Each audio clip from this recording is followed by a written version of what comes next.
And now, Good Mic Work Commentaries and Greg Morgan presents the Winged Eagle Podcast.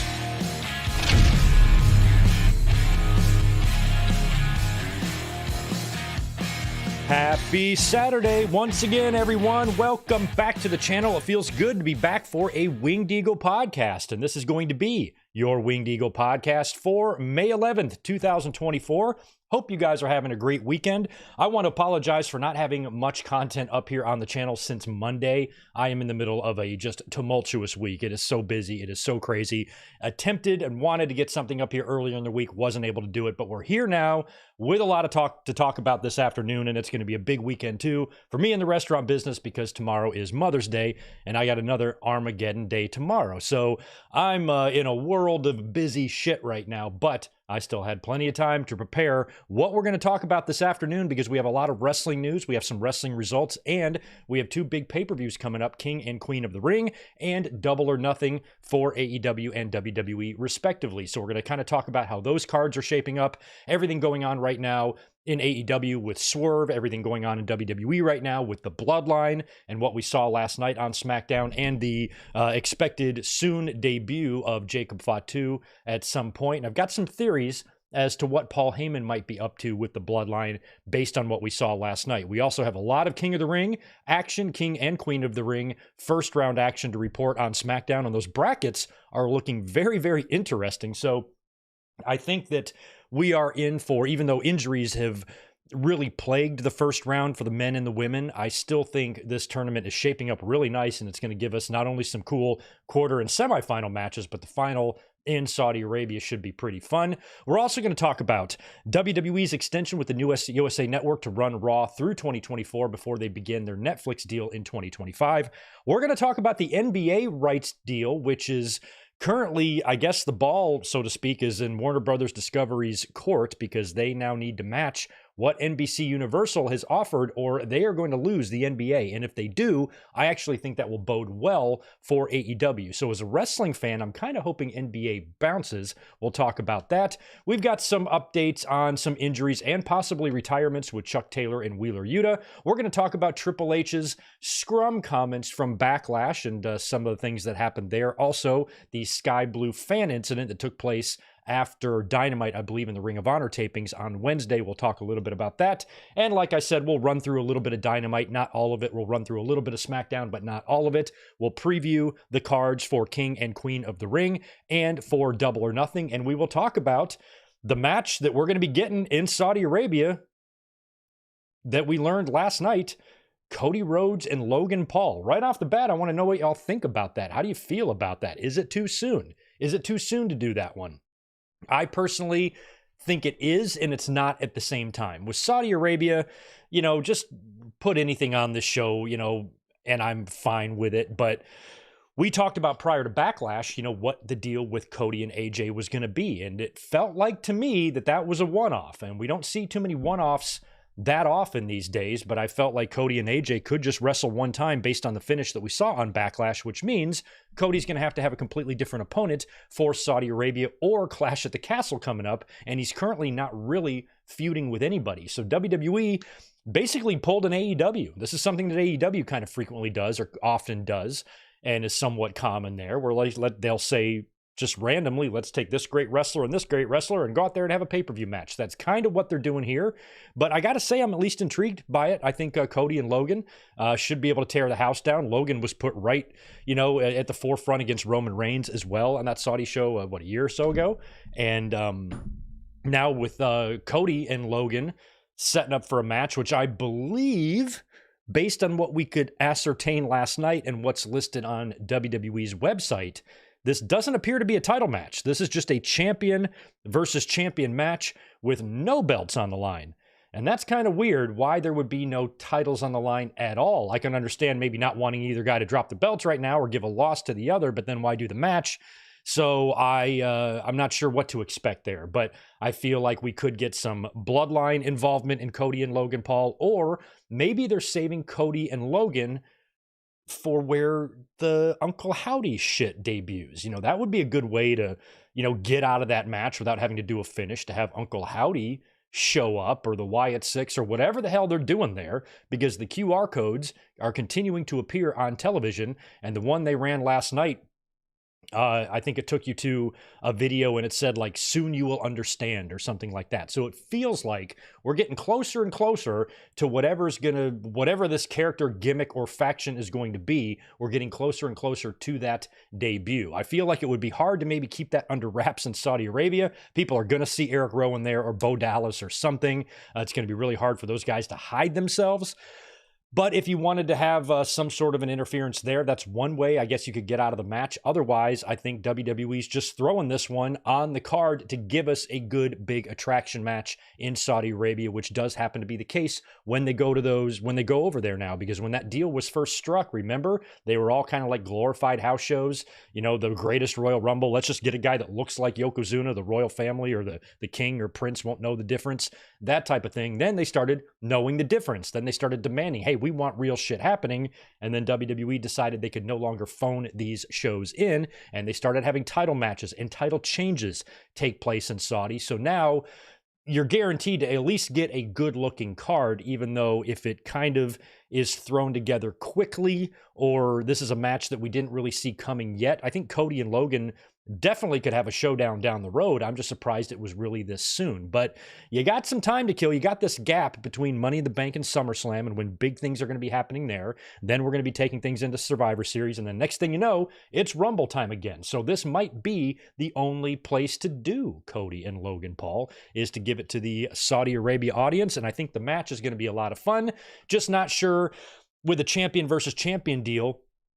You know, you probably don't want to have any titles on the line, but then, you know, that just means that this match is nothing more than an attraction match. You know, back in the day, what year was it? 2016 or 15, or what was that SummerSlam that Jon Stewart helped Seth Rollins win the title or something? And Seth Rollins won the US, and he was already the WWE champion at the same time. So they could do that again, but I have no interest in seeing Cody Rhodes win the United States title when he's already WWE champion. That's pointless. Don't do that.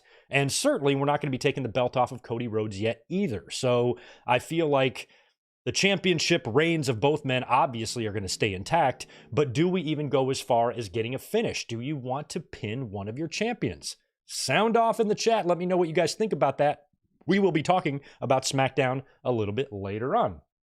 But hopefully you guys are having a great weekend and a great Saturday so far. I'm going to cruise to the chat and say hello to everybody. Then we will run through a couple of scheduling tidbits for you.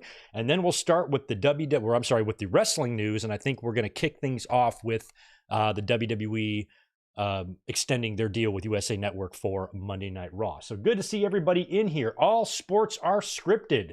I wanted to do this before anybody else got in the chat room. I know there's been a lot of crossover between Greg's audience and the Solomonsters audience. I said this on his live stream last night. We are truly a family, and it meant a lot to see all of those comments on Wednesday afternoon. I'm not sure what happened on Wednesday afternoon. I hope you're okay. I'm not sure what that's about. All sports are scripted, but all the best to you. And unfortunately, I've been too busy to really look at any wrestling news or any other wrestling channels, so I did not see what went on Solomonsters channel on Wednesday, but hope is all is good with you, my friend, and thanks for being here. Same goes to Max Pokebra. Also kind of thinks it's too soon, but Cody and Randy, you know they got to do that. You know they got to do Rhodes and Orton at some point. SummerSlam feels like a likely landing spot for that, and plus that gives you time to maybe turn Randy heel. Not sure if you want to put Cody in a babyface versus babyface situation right now, so I might have Randy go heel in that scenario, but when you look at the calendar, this might really be the only place to do this match on a somewhat larger of a scale, you know what I mean? So maybe that's their thinking behind it. And you got to think about the SmackDown roster too. When you look at the roster currently as it stands, who are the other challengers really for Cody right now, other than Randy Orton? You know, maybe LA Knight, but again, you know, LA Knight, Cody, babyface. This doesn't feel like something they're going to do right now. And we'll see with Cody and Logan if that's something that perhaps carries over into a championship match at Clash at the Castle. They could do a 1-2 punch with those two guys, but then you're going to find yourself in the same situation you are now with the two champions. We will have to see. Also, good to see Tatanani in here. Danny in Oak Park. Happy early birthday. Nice. Monday is your birthday. You got a good old Monday birthday. Well, you can join us on Monday night for the Raw review, and we'll wish you a happy one. Isaac is also here as well. Good to see you. Yeah, Mother's Day. I'm going to be working my balls off tomorrow. I'll tell you about that in just 1 second. Also good to see Red Raven Rucker. We got K-Dogs, Kendall in the house, and Spectra chiming in with $5. Thank you for that, dude. Happy Saturday, Greg. Can't wait for Double or Nothing. Didn't know I wanted Christian versus Swerve, but damn it, I do want it. Anarchy should be fun. Ospreay versus Roddy. Yes, please. We will be running through the Double or Nothing card later. It's looking pretty good so far. It's not even near complete. We're probably still missing a good 3 matches on that show, maybe even 4, knowing AEW. And Christian was a brilliant first opponent for Swerve. I like what they're doing there. I like that the Mogul Embassy turned on Swerve. I like that Christian is kind of doing some business with the Young Bucks. It kind of keeps Swerve, it keeps your world champion connected to your top storyline. I think all that's really good, and Double or Nothing is shaping up to be a good one. I totally agree. Ben Espinosa's in the house. Good to see Stephen Harris and Shell Shock. We got Rodrigo. We got Tony. And we also have... I think that's all the channel member. The MH Nova is here as well. So is Gilbert. So is Steven Jacobson. Andy Linnell in the house. Always good to see you. Right on. All right, that should do it for the pleasantries. Do me a favor if you don't mind. Smash that thumbs up button for me if you're watching this right now and you're not a subscriber and you like what you hear. Please subscribe. I would appreciate it if you would stick around. We're going to have a pretty good weekend this weekend. In the next couple of days, you're going to get me the next 3 straight days, today, Sunday, and Monday. Now, tomorrow is going to be a little bit different. Normally on Sundays, we're up here watching classic pay-per-views together, but tomorrow is Mother's Day, and I've got a crazy, insane Armageddon type of day planned at the restaurant, and I am going to be there pretty much all day. So what I've done, instead of canceling the watch-along altogether, we're going to do it an hour later and do a shorter show. So I have the link up on the channel right now. Just go over there. You'll see it tomorrow night, starting 1 hour later at 9 p.m. Eastern. 6 p.m. Pacific, we're going to watch In Your House, Good Friends, Better Enemies from 1996. The last Diesel pay-per-view match of his career, or of at least of that era, that time period. And it was arguably his best. Him and Sean tore the house down. I forget where they were. I think they were in Oklahoma is where they were. I know Mad Dog Bashan got involved in that. Kind of a crazy card and a really weird time because it was right after WrestleMania 12 and it was right before the curtain call. So it was right in between there.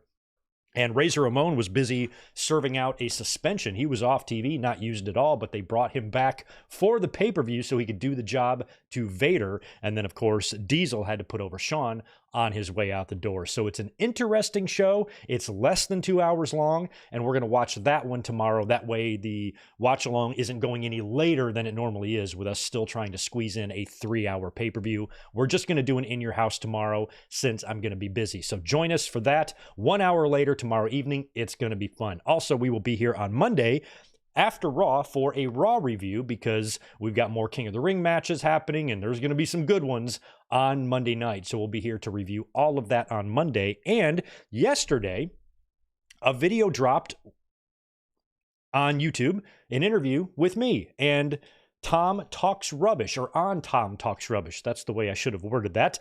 Tom had me on his channel last month. We recorded it right before WrestleMania 40, and it just dropped on his channel yesterday. So I posted a link on my channel on the community tab, so you can find it over there. Unfortunately, I did not provide you one below, but if you just go to my channel, click on the community tab, I've posted it there, and it's a really nice, about an hour-long interview that Tom had with me, where we talked a lot about just YouTube and content creation and wrestling and general generic questions. It was a good, fun conversation. Tom was great, and I appreciate you having me on, Tom. So make sure you go check out that video as well if you need more of a good mic work fix and you want a little more on your Saturday or your Sunday tomorrow, whatever the case may be. So check out those videos, check out the watch along tomorrow. Make sure you're here for the Raw review on Monday, and check out my interview with Tom, available now on the YouTube. So that pretty much does it for our scheduling announcements and what we have planned this weekend. And there will be a little bit more activity on the channel next week, as I do have a little bit lighter of a work schedule. But this week has just been balls to the wall.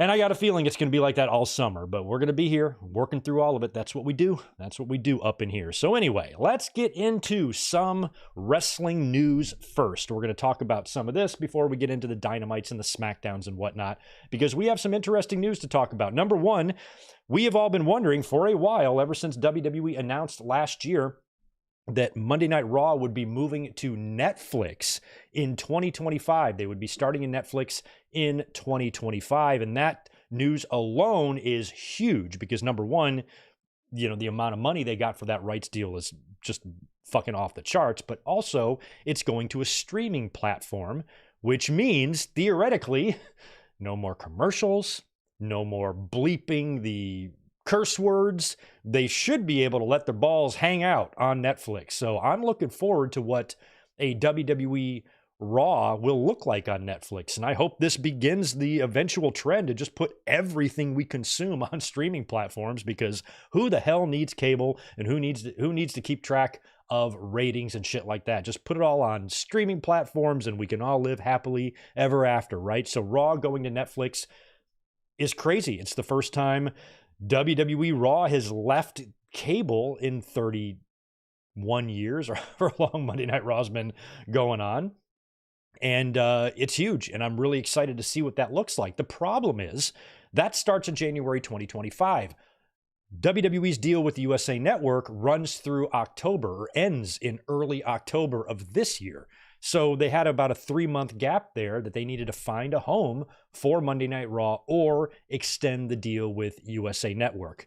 That is what they did. That's what I was assuming they would do, because the relationship between WWE and NBC Universal is not over. SmackDown is moving back to the USA Network, so USA will retain WWE programming. It wouldn't make any sense for them just to completely kick them to the curb, and they were able to negotiate a deal to keep Raw on the USA Network until the next Netflix deal starts in January. Now, the deal is worth $25 million. That's what WWE had to pony up to get Raw on USA, to stay on USA for those final 3 months or whatever the gap is between the NBC Universal and the Netflix deal. Many people feel like that's a bad move or a bad deal for WWE, but they had no leverage. If they want to make this a seamless transition, from one platform to another to move to Raw, sticking another one in the middle would have been weird.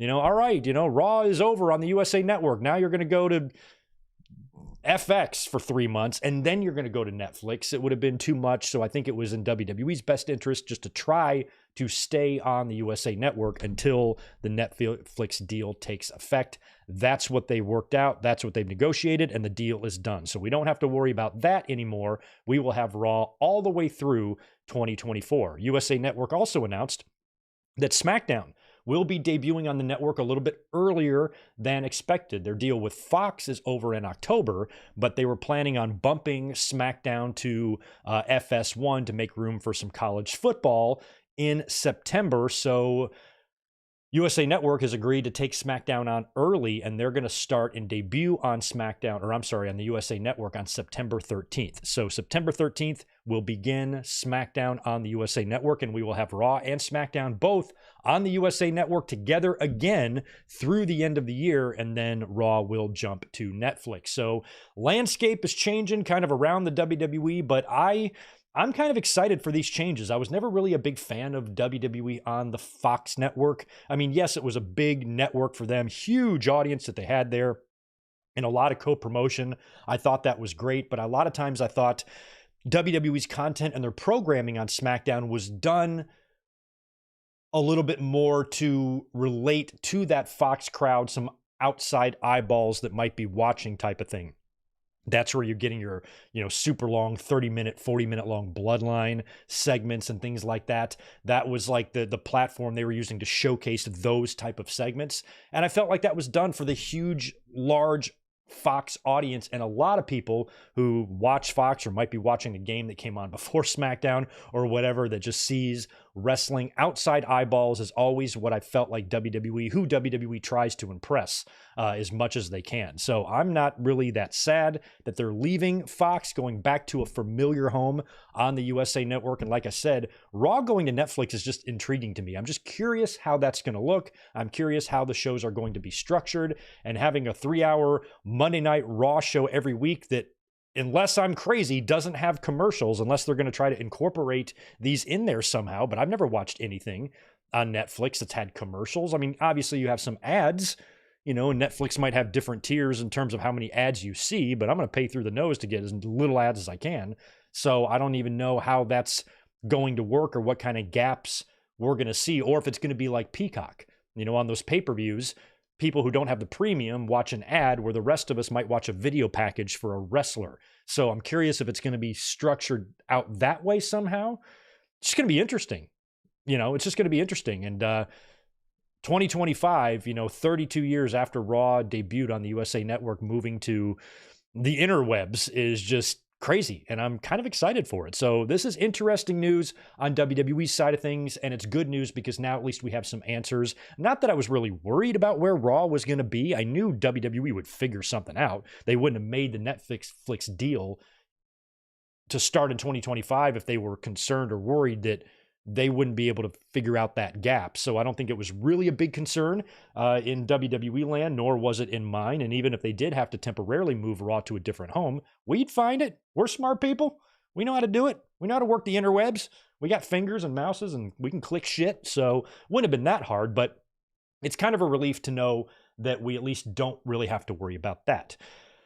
Now, speaking of deals and rights deals and whatnot, there is one that's not wrestling related but could affect wrestling, and that's the current NBA rights deal that's currently ongoing and being negotiated right now. Now, apparently, NBC Universal is on the doorstep of closing the deal with the NBA to reacquire the NBA on their network. Now, NBA going back to NBC would be awesome. If we can get that John Tesh song back and get the old intro, would be sweet. It would put an end to the TNT studio show, which I really like, inside the NBA. It's Kenny and Charles and Shaq and Ernie Johnson. I love all those guys, always have. Would hate to see that story come to an end because it's quality NBA content for sure. And it's been a home on TNT for, I don't know how many years, got to be close to 20, I would think, right? That they've been on TNT. So that deal ending would be sad, especially for NBA fans that are so used to seeing that panel. And I don't know if those guys are tied to the network or tied to the NBA or both, but it would be awesome if they could all, be transferred over to NBC Universal and do the studio show just on a different network. But what this could mean for wrestling is that if NBC Universal lands the NBA and they leave Warner Brothers Discovery and they leave TNT, I think the ball is in their court to match what NBC currently has up as a $2.5 billion per year deal to acquire the rights to the NBA. So Warner Brothers Discovery needs to match that. And the number they're saying is they need to match it, or I'm sorry, not match it. They need to be able to pay around 2.8 per year if they want to keep the NBA. If that turns out to be too expensive for them, or if that turns out to be a business decision, an acquisition that they don't want to make, I think that would actually bode well for AEW. So the wrestling fan in me is hoping that NBA goes to NBC Universal, because then it's back on NBC. Then we could get the John Tesh song. I'd love that. And also, it would free up Warner Brothers Discovery to really make AEW a priority, because one of the things that's working against AEW right now is they're up for these TV rights negotiations at the same time that their ratings are the lowest they've been. They're in a skid right now. And there's a lot of great things on AEW. They still do a lot of things right, but there's also a lot on the product and the show right now that isn't overwhelmingly interesting to me. So I think that's a problem, and I think the ratings are reflecting that, and that's not the time you want this to be happening. You don't want to go through, these growing pains or these little downswings in the middle of you trying to get a major rights increase. I mean, AEW is banking on not only re-upping with Warner Brothers Discovery, but getting a huge financial increase on the deal. So it's really hard to justify that if your ratings are kind of not what they were when you signed the first one. Why are they going to give you more money? But if the NBA leaves, then I think AEW becomes more of a priority. So I think a lot of fans like, where is that rights deal? I thought they were going to announce a new deal a long time ago. Tony Khan really felt and seemed confident whenever he would answer or field any questions about that. He never really seemed to have any worry. And even his demeanor, and if you kind of read between the lines there, he seems like a guy that feels like this is all sewn up. But then as each month goes by, we still haven't heard about a deal. And my assumption is that Warner Brothers Discovery is waiting to see what happens with the NBA before moving on AEW, and that's probably smart. So whenever we get the official announcement about where the NBA is going to be, because I think there's even two, I think ESPN, they're in negotiation. They have a little bit of NBA content too, don't they? You guys know this shit better than me. But once the NBA deal is figured out and we know where the NBA is going to be airing their basketball games for the next 5 years or 10 years or whatever the deal is for, that's when I would expect that AEW deal to happen imminently. If it does not, if we get this NBA deal announcement in the next week, and then we're sitting here in July and we still haven't heard about any media rights extension for AEW, that's going to be surprising. So I feel like as soon as the NBA deal happens, we'll find out one for AEW. And I'm still hoping that they get a streaming platform as well. We've been talking about Max for year and a half now. Kind of been eyeballing Max as the landing spot for streaming AEW content. And it would be great if, we could get their pay-per-views through there and all of that. But in the meantime, just putting past shows and dynamites and that type of stuff up and have that available on a streaming platform like WWE has with Peacock, I think would help their brand a lot, and it would give fans access to AEW content 24/7, which is something that they don't really have right now outside of their YouTube channel. And if you purchase pay-per-views, for example, on Bleacher Report, which I have used all the way up until Dynasty when I purchased it on YouTube, I can still access all of those shows and watch them if I want to, but it's not really the streaming platform that you're looking for. So hopefully this year, once the NBA decides where they want to play basketball, we can get a deal for AEW to remain on TNT and TBS, and hopefully they can get set up with a streaming platform deal in the future as well. As a wrestling fan, that's what I'm hoping for. As a wrestling fan, that's what's going to keep the industry healthy and thriving. You should never root for anybody to fail or not get a rights deal extension or anything like that. Don't be a tribal idiot. If you're a wrestling fan, these are the things you should want to happen. You want a growing, thriving, and fun business. And I think that will continue provided, everybody maintains their, television deals and whatnot. So we will keep our eye on that. It's interesting, and I'm curious to see when we get that announcement with the NBA, because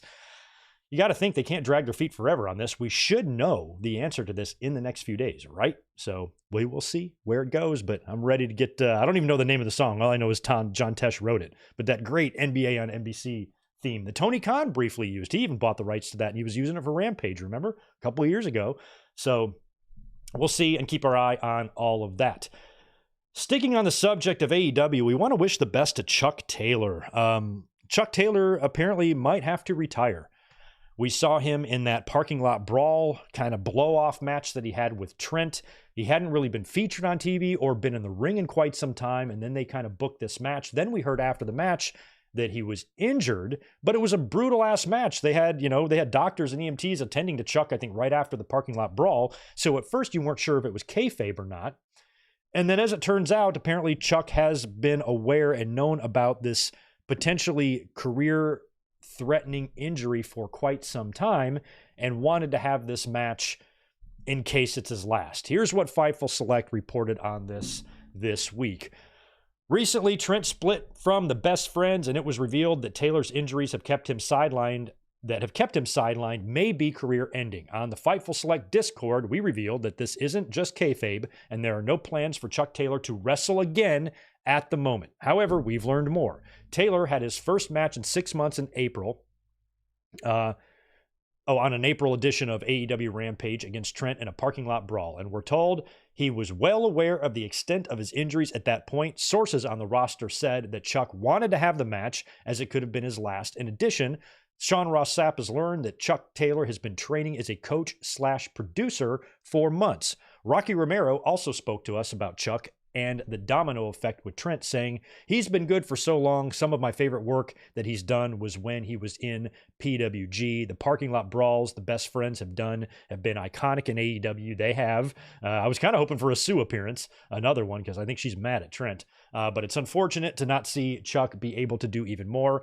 And I don't know if we ever will. I really don't know. It's a pretty crappy situation overall. I am happy for Trent that he's getting his opportunity to show out. He's better as a heel and more comfortable. So far, it's been great. The reaction he got in Winnipeg was amazing. Trent is such a good wrestler. So it's going to be cool to see where he can go with this and how far he can go. I don't think I'll be involved. This is Rocky Romero speaking. So it sounds like Chuck Taylor has suffered an injury that he's known about for quite some time, and it could very well end his career. He's now been planning for a career outside of the ring, training as a producer and an agent. I think that's awesome. Best of luck to Chuck Taylor. We've always loved him here on this channel. He's been a trip. I've never cared much about, the best friends and that angle. It's just been something I've been moderately interested in AEW over the past couple of years, but some of their matches, especially those parking lot brawls, really, really stick out. The stuff they did with Proud and Powerful and all of that. So they definitely made their mark, at least in AEW. And Chuck Taylor's got, a hell of a reputation on the indies. He's well liked. He's a funny dude. And he's been in the business a long time, and I think would have a lot to offer in a backstage role. So we wish Chucky T all the best. He's great. Really sad to hear that this might be the end for him in the ring. But we've seen that happen a lot. You think about somebody like Jason Jordan and who else? We saw Saraya, was out of action for so long at a young age due to perceived career-ending injuries at the time. And it's never fun to see someone forced to hang it up before they wanted to. But unfortunately, it is part of the game, and we wish Chuck the very best. I think he'll make a great producer, and hopefully he'll have a long career and employment behind the scenes in AEW and wrestling, because I think he has a lot to offer. So best of luck to Chucky. Also want to wish the best to Wheeler Yuta. Wheeler Yuta has been out of action since January 10th after losing the Triple Crown Championship match against Eddie. He's been absent from AEW TV for months now. And Fightful Select had a write-up on this as well. And they were told that Yuta has been dealing with concussion symptoms for several months. As of now, they have not learned of a timetable for his potential return. When we last asked about Yuta in March, the hope was that the injury would not sideline him long. However, that hasn't been the case. So it's been a little while now since we've seen Yuta, and the concussion stuff is never good, especially when you're trying to pass protocols and whatnot, and it can really delay things. We've seen that several times with a lot of good talent that we've been missing, and it's part of the game now, and it's always better safe than sorry. So all the best to Wheeler Yuta, all the best to Chuck Taylor, two of my favorite, lower to mid card AEW talents out there. I think they're both great hands and funny, and I like them both and wish them both the best. Let me see. Which one of these next two delightful topics should I get into? Because they're both gnarly. Let me cruise to the chat real quick and just knock out the super chat that I see from Clone Force, chiming in with $2. Yesterday was your 25th birthday. Well, happy belated birthday, my friend. 25, quarter of a century. It's all downhill here, man. You live 3 more of these lives, you're going to be 100 years old. Am I depressing you yet? No, I'm kidding. You're super young. Enjoy your youth, my friend. Happy birthday. 25 is kind of a big one because there's no other, milestone birthdays. You're 16, driver's license, 18, you can vote, 21, you can drink, and then there's really nothing else. But 25 is a big one. I had a huge party for my 25th. It was a combo party with 2 other people. Our birthdays were the 5th, 6th, and 7th of September. And we had, probably fucking 100 people at the house. We printed up flyers, Keggers with Gregors. That was the name of the party. And we had them all over work and shit. And everybody showed up. It was a blast. And I still remember a lot about that night, believe it or not. But 25 is a fun one. Happy birthday to you, my friend.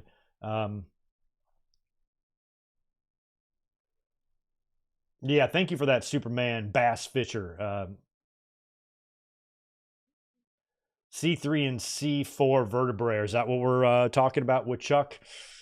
Yikes. I was surprised he was able to do that match. I mean, that was a brutal parking lot brawl. I mean, they both got bloody as hell, but they were taking some bumps, especially Chuck. So the fact that he wanted to really go out there and have that type of match when he's already dealing with an injury that's going to end his career, and he wrestles at that level, you wouldn't have known it watching the match because they were going all out. Oh, thank you, Tatanani. That's right. Good Friends, Better Enemies was in Omaha, Nebraska. I was thinking Oklahoma. I was thinking Tulsa. No, it's Omaha, Nebraska. Crazy place to have a wrestling show, but they tore the house down, man. Such a good match. We're going to be watching that tomorrow night. I'm looking forward to it. Let's talk about Triple H. Now, we've had a lot of good things to say about Triple H on this channel lately, especially since Vince McMahon's departure and him finally being ousted permanently from the company and his creative influence no longer being a threat. Now we have Triple H, who is much better, who everybody universally as fans like more, who the talent likes working for more. We've heard nothing but praise from the talent's end in terms of working with Triple H, communicating with him, how he is as a boss or the lead of creative or whatever. Across the board, it's praise for Triple H. However, I have maintained this whole time that Triple H is not perfect. I've been saying that since Vince McMahon left. It's like, Triple H is still going to have his issues. He's still going to do some things that we don't like, but I still think overall, even when he does those things that we don't like, we are still in a billion times better of a situation than we would have been if the old wrinkly pervert sack of shit was still in charge. So things are better with Triple H. This is how it should be, and I think he is doing a great job. However, Triple H can still be a dick. He can still be a fucking dick. And let me say something about these media scrums. They're stupid. They're completely fucking stupid. They serve no purpose. Most of them turn out to be either disasters, or most of the time you hear more negative things coming out of them than positive things. And this is not just in WWE. This is in AEW too. AEW made the scrums famous, with the CM Punk thing and the muffins and the brawl and all that shit. And when you look at Triple H and Tony Khan, they both completely fucking suck at media scrums. Both of them. You can't be tribal in this situation because you cannot pretend that one guy is infinitely better than the other. They ain't. The difference between these two, though, is they're equally shitty, but in two completely different ways. Triple H, the way he sucks is that he comes off like a douche or like a dick.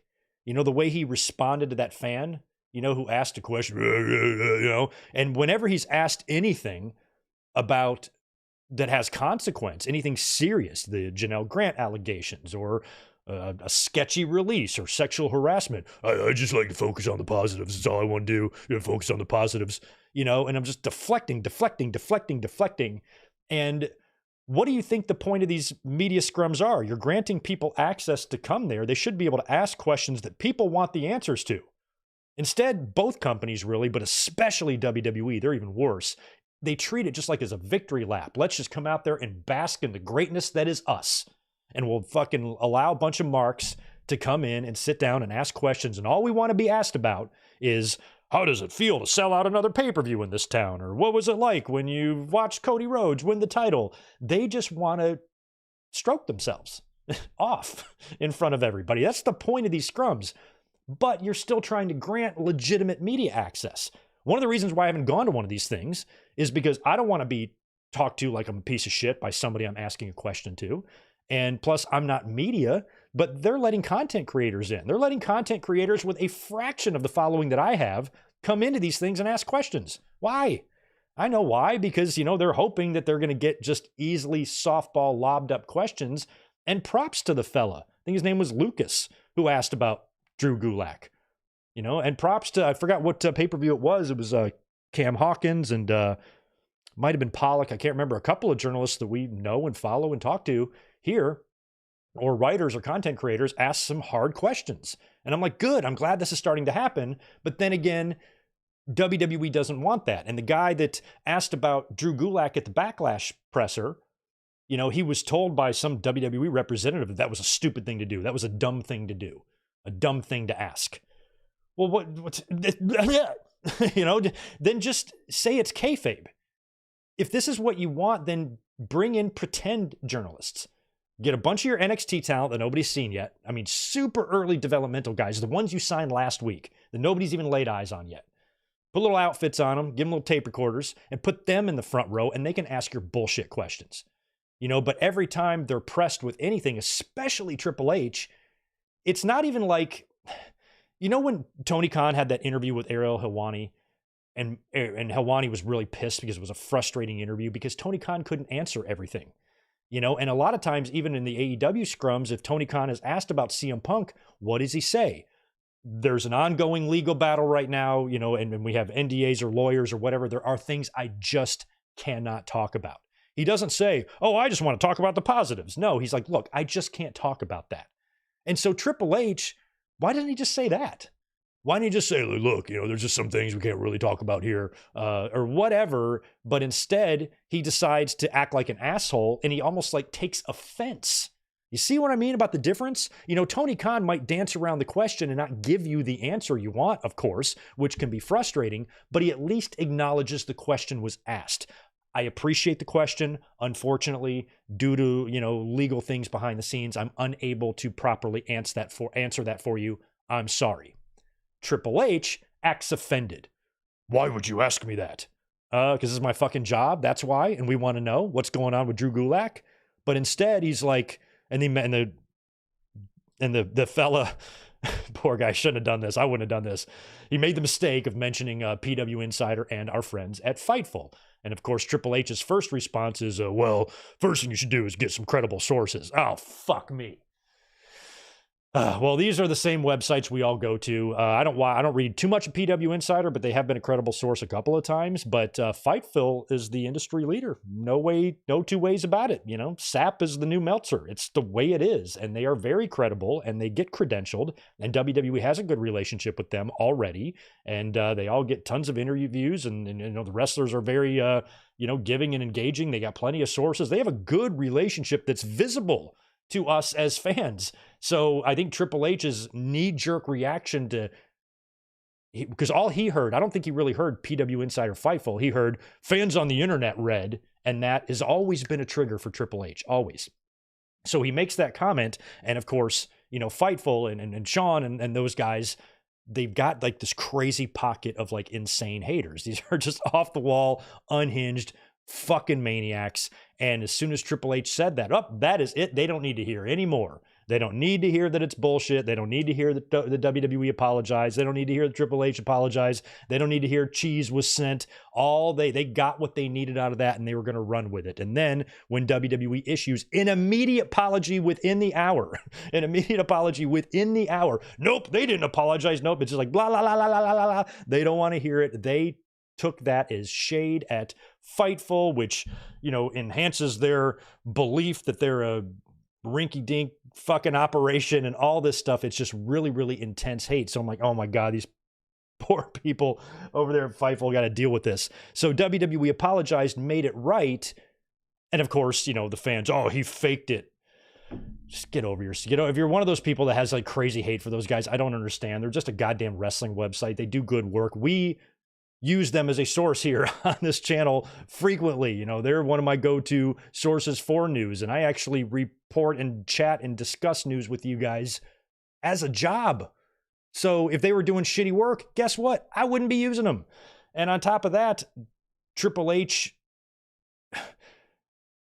I wanted to be like, do you want some water to wash down your foot? Jesus Christ, I feel like if you could just suck them words right back in your mouth, he would have. So just that comment being a dick, and it didn't even matter what websites were mentioned for Triple H to have that response, to have this like offensive response that, oh my God, there's fans out there that read the internet, and to be such a dick about it. I just feel like Triple H is so well received, well liked, well praised by the people who works with him. He should show at least some of the fans that same respect. Like, yeah, we want to come out here and bask in our own glory and stroke ourselves off, but at the same time, we have to understand that if we're letting real, content creators or journalists here who aren't working for us, and can't just, and haven't been instructed to give us the softball questions, we got to expect that you might get one come in here and there, and you shouldn't be offended. If this offends you, don't do them. You know what I mean? Like, don't do the scrums. Why are we doing the scrums at all? I don't even understand. They make no sense. They make no sense because every time one of these fucking things happens, something happens. You know, there's some sort of shitty answer. This isn't the first shitty answer Triple H has given. He's given a bunch. You know, him yelling at that fan for asking about Drew Gulak, he's done this like 3 or 4 times. It's like, if you're not going to stroke me off, I don't want to hear it. Then what are we doing here? They're so stupid. So anyway, WWE made good on it. They sent Fightful an apology, and they sent him some fucking cheese from a French cheese shop in Greenwich, which is a very nice and hilarious gesture on their part, but it's a gesture that shouldn't have had to been made. You know, Triple H should not have reacted that way. Now, granted, Triple H is a busy man. He's been up all fucking day. He's been booking and running a wrestling show. He's across the pond, probably on a crazy jet-lagged ass time schedule in his head. He might have been grumpy. Fair enough. But I just wouldn't do these scrums if you have to worry about getting grumpy answers from people. I'm not going to go to one of these stupid fucking things and waste my time and miss half the show because I'm too busy being herded around back there just for me to get out my phone and ask some dipshit some stupid ass question. Like, no, like, not doing it. So I thought that whole thing was kind of embarrassing, and it got me thinking about AEW and WWE. And I'm like, man, on the AEW side, things aren't really that much better. You know, Tony Khan's been heavily praised. Every fucking bad faith hater, little dickless fucking twerp with a boat oar up their ass about this guy used that picture of him with Tony Storm's hat and glasses as their profile pic. It's everywhere on social media. They were so offended by that he would put that hat on in such a serious time. Give me a break. Read your fucking timeline. Let's not act like you have any respect for anybody for 1 second, you know? And so they're putting that up there like that was it's the Fox News Obama wearing a tan suit. They fucking lost their minds for 2 months about that. He wore a tan suit, so unpresidential, you know? And it's the same thing with Tony Khan. Yeah, he behaves weirdly at these scrums. I think his behavior is just as bad as Triple H, but just in a completely different way. Tony Khan doesn't come off like an asshole. He doesn't come off like somebody who's offended by questions or pissed off to be there or doesn't want to be there. I just want to focus on the positives. Fuck off. You're going to have to focus on some negatives too, because there's a whole bunch of fucking negative shit surrounding your company right now. Triple H, I'm not sure if you've noticed. Your company, the company that you work for, the WWE initials that you guys repeat over and over on your TV show, are the defendants in a sex trafficking lawsuit. So fuck you. You're going to have to deal with some negativity from time to time. Suck it the fuck up. Tony Khan, same thing. A lot of turmoil in your company too. You do a presser, you do a little junket, you do a scrum, you're going to have some people that are very interested to know, hey, why did Sammy Guevara get suspended? Can you explain that for us? You know, shit like that. He might not want to explain it, but he might have to.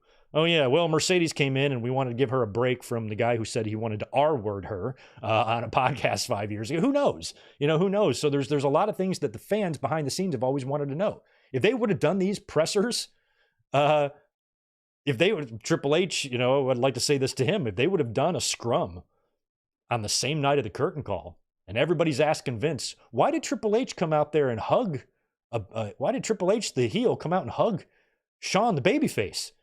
Well, I just want to focus on the positives.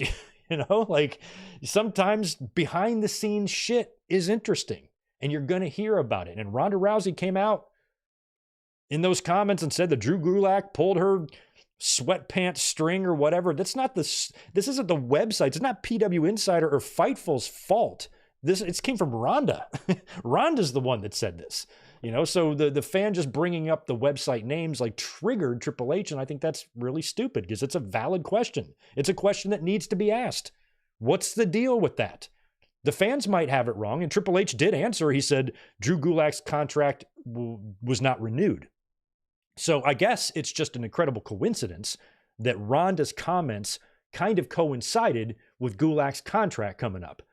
But that's not the way it felt because every other fan saw that Ronda made the comments and then boom, no more Drew Gulak on TV. How else are we supposed to take that? What do you think we're going to? What conclusion do you think we're going to come to if that's what you're doing? So the nature of Triple H's response was shitty, man. He should not act like that because everything else we've heard about Triple H has been pretty good.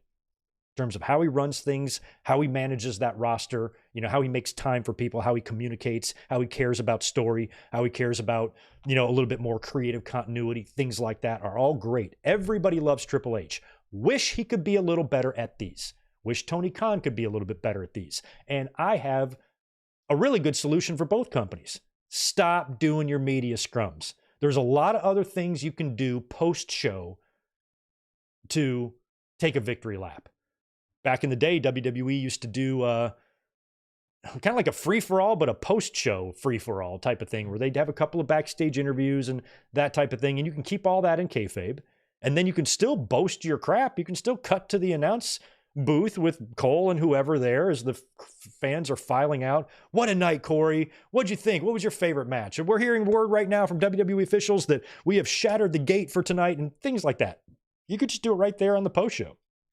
But having the scrums, trying to pretend it's legitimate when it's not, trying to make it a kayfabe scrum, but having people that aren't in on the kayfabe in there too. Like, how do you... I guess I've always thought the scrums were dumb, always. But this one at Backlash recently was kind of put me over the edge. I'm like, stop doing these. They just don't serve any purpose, and we never come away from any of them thinking that, or with more positive comments than negative ones, I should say. It's always some sort of controversy, So I think it's time to move on from that. Let's talk about another fun topic. There was a couple of fucking weirdos, a couple of jackoffs front row of AEW Dynamite this week that were, where were they? Were they Winnipeg or Vancouver? I forgot where they were. Edmonton. Are they in Edmonton? Let me know in the chat. So wherever they were, there was a couple of dudes in the front row just making pervy-ass comments to some of the women during... I think it was the Mariah May match. Saraya brought the camera over and pointed them out. These two are creeps. Women, stay away from these guys. Well, apparently, they weren't done because after Dynamite went off the air, they then taped Ring of Honor. And during Sky Blue's match with Rachel Ellering, the same guy was being obnoxious as hell, yelling very sexually charged and harassing comments at Sky Blue specifically. Sky apparently... told him to fuck off, called him a pervert, told him to fuck off, and then Aubrey Edwards noticed what was happening and immediately called for security to go over there and talk to the guy. The man had a young child with him, so we now know how that kid's going to turn out. Because the cycle continues, So he had a young kid with him, and he's yelling shit like that at Sky Blue. I will never really understand that level of behavior. I used to go to shows in the Attitude Era, and the shit people would say. But for that to be happening now, still 25 years later, you've got a guy being that sexually explicit so loud. Apparently multiple people were telling him to shut the fuck up, and he never did. He didn't look like a threatening guy. I don't know why anybody didn't go down there and whip his ass. Security did end up throwing him out, and he was removed from the building. But damn, it took long enough. Apparently he was doing the shit all night long. And AEW, I've been to a couple of their shows. They flash the, the rules and guidelines for the show. Don't yell harassing or, sexually charged comments at any of the wrestlers. Don't throw stuff and don't be a jerk. Heckling is one thing. Being a pervert is another. And a lot of these comments are the type of comments, especially if they can be in a negative light, can make, some people unalive themselves. So it's not cool to be doing this, especially that loudly and that stupidly in the front fucking row. You got front row seats, and that's how you're going to choose to spend your time, and you got kicked out for it? Way to go, pal. Sky Blue got a ton of, support online and everything.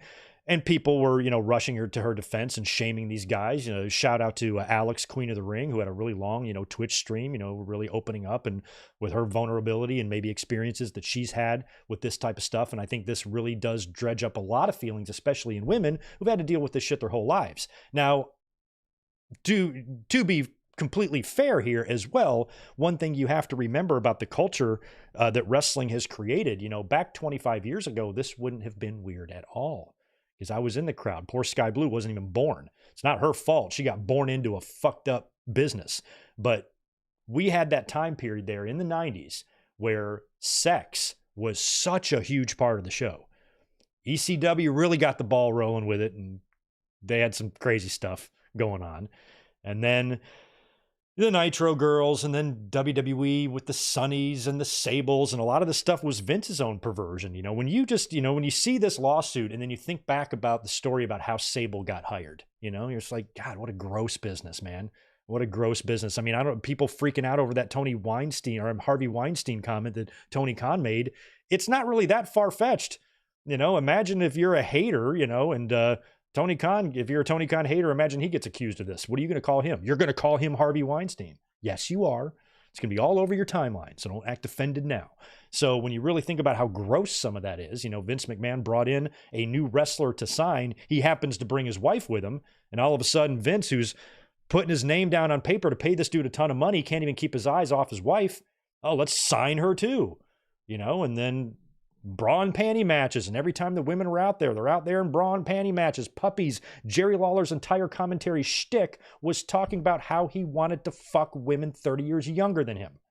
It's crazy. It was very, very much accepted and the norm to yell out and catcall. And I went to all those shows, and I'm happy to say, proud to say, that I was never yelling nasty shit like that ever. I had my fun. I carried my stupid signs, but I never got to that point. And I went to a lot of shows that had Sable on it, and you guys remember back in the day, the pops these women would get just for taking off their shirt, Jerry Lawler's eyes popping out of his head and falling over and fucking fainting, and I'd rather be in China signs and all of that behavior and that culture that time period created, for a lot of fans who, might have been young at the time, who are now adults and haven't deprogrammed out of that.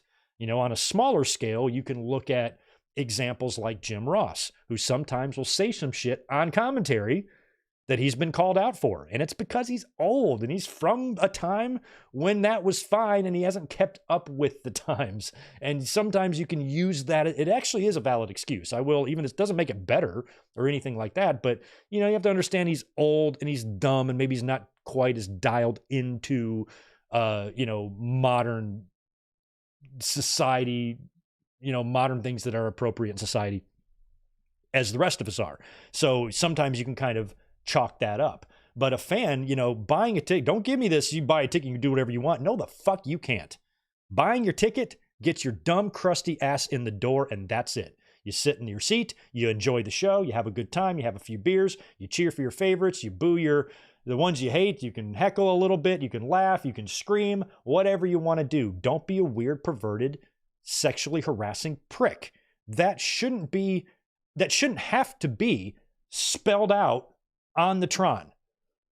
Fans shouldn't be so fucking dumb that they don't know not to yell really, really gross things at the women or speak specifically about their bodies.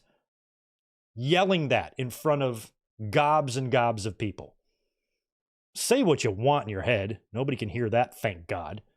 But yelling that out, what is the point? I've been to so many shows where dudes were just screaming at the top of their lungs. I was on the upper deck for fucking Unforgiven. It was Unforgiven 98. It was the Luna and Sable bra and panties match. And when Sable, and we didn't even have the Titantron back in those days. The only screen we had from up there was the contraption that hangs over the ring they use for basketball games or whatever.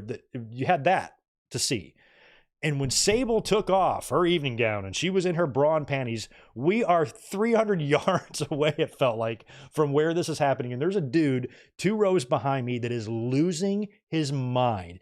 Yeah, Sable, puppies, bra, boobs. I mean, it was just like, what the fuck?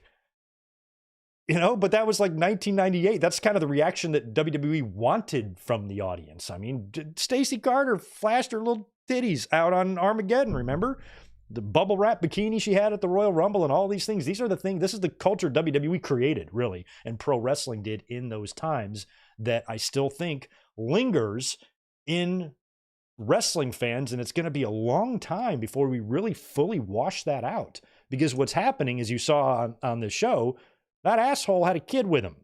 So all that kid's going to do is just mimic his dad's behavior, and he's going to be that way too. The same thing with abusers. Abusers aren't born, they are taught. And same thing with this type of stuff. This kid's got a dick bag of a dad. He's a horrible influence, and he's going to grow up to be just like him. Lonely, smelly, crusty, and perverted, who no woman with any self-respect would touch with a 10-foot pole. Enjoy your life.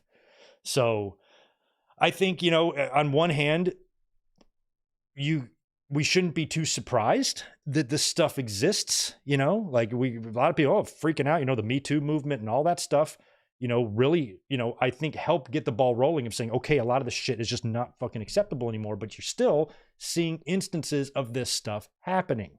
And honestly, as somebody who's been watching wrestling since 1981, and I've seen all the eras, and how long it takes to kind of get past some things, I don't think we're quite done with this yet. Plus, people in general are just perverts. Everybody's horny. Everybody in life is just fucking horny and thirsty as hell. And to take it to a degree that you can't control, you yelling it out into an arena is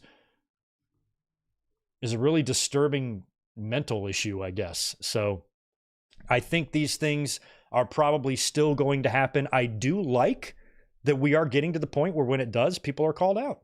They're called out. I mean, Saraya pointed the fucking guys on camera. Look at these guys. Women, stay away. Stay away. You'll wind up chained up in their basement. And the fact that, security once Aubrey made the motion, hey, go talk to this asshole, they quickly removed him. And online, people find out who this guy is and they give him a ton of shit, and now he's got a bad reputation. People are being, at least social media wise, being held accountable and being called out and whatnot. So I'm glad that we're not just allowing this to happen anymore.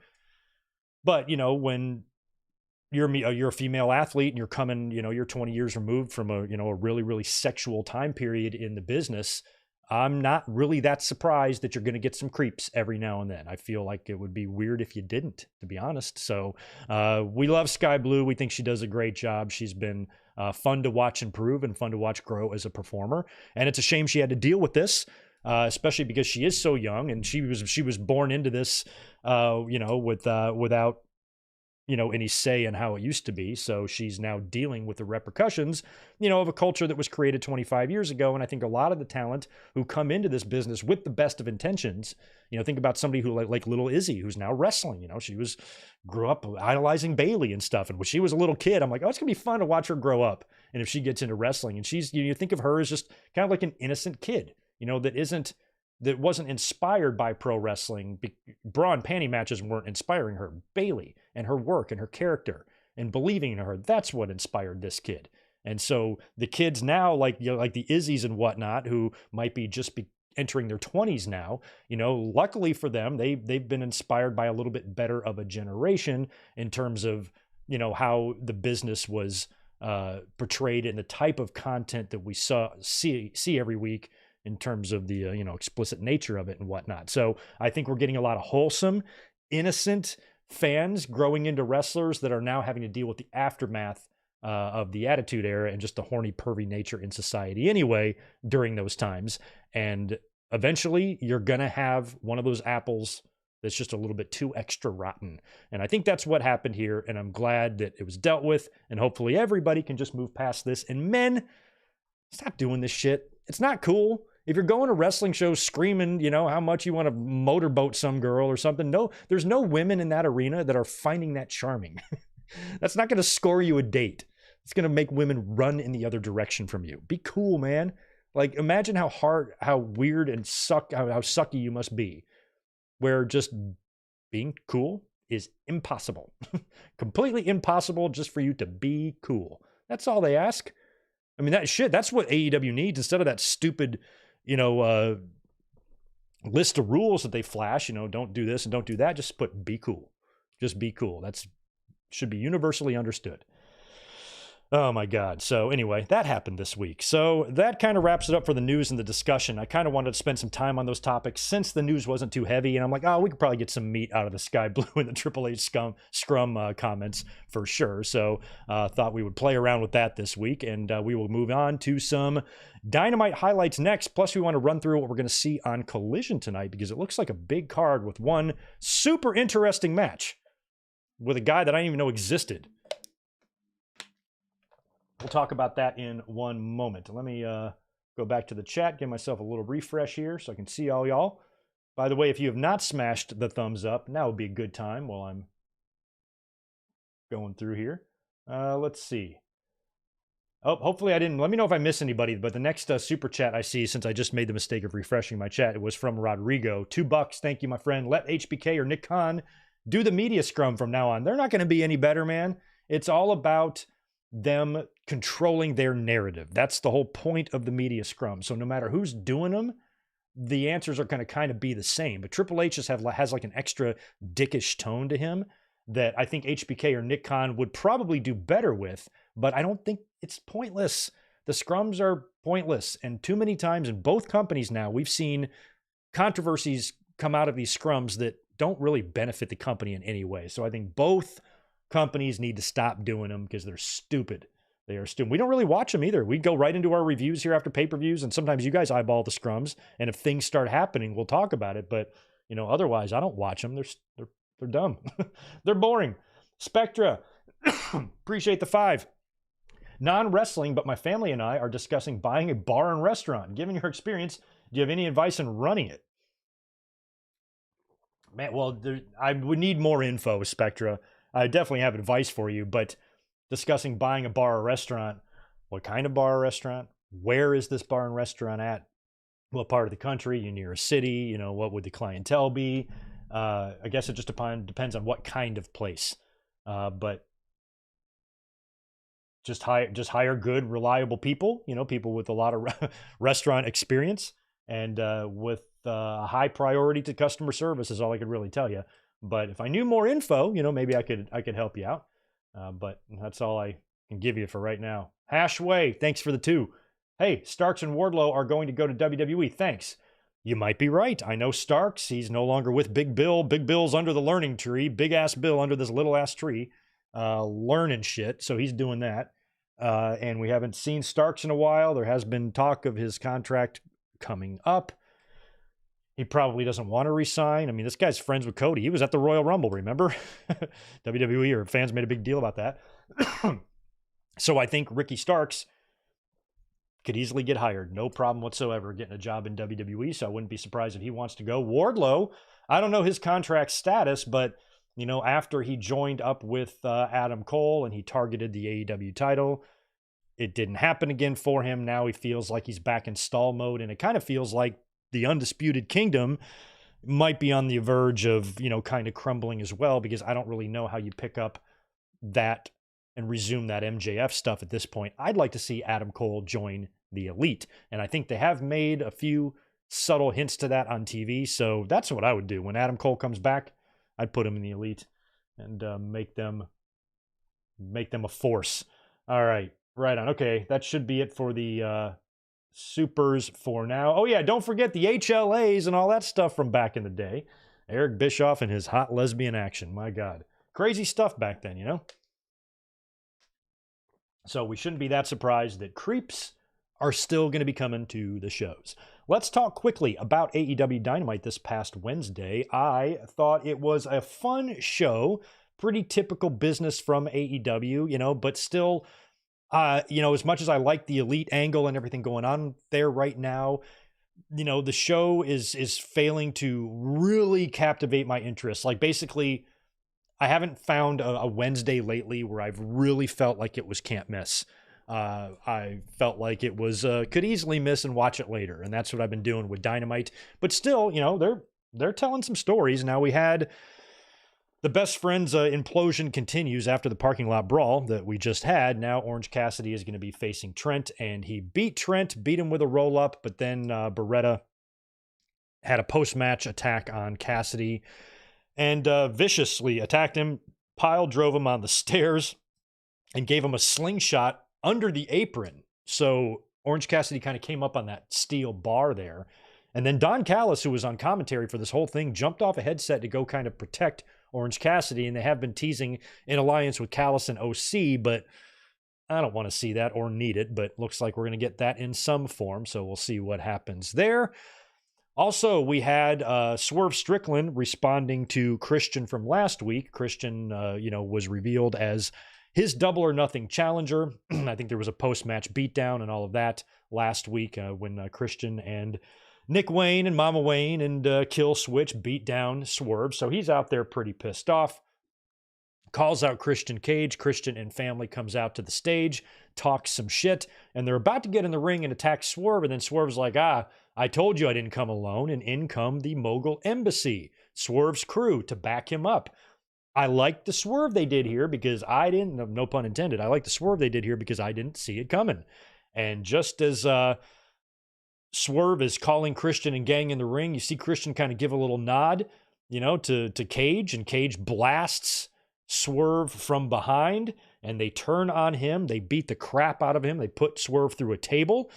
And this whole time, the announcers are kind of alluding to Christian paying them off. So they're just trying to tell you that story right off the bat because some fans probably would have some questions there. Even Excalibur alluded, maybe now that Swerve's champion, he kind of forgot about those guys. They're trying to just make this happen a little quick. I would have maybe built this up a little bit, but I guess the shock of the swerve did catch me off guard that they did that. They put him through a table, and Christian, being Christian, working his magic, probably paid those guys off. Later on backstage, Christian would have a run-in with the Young Bucks where he thanked them. They thanked him for doing business with them.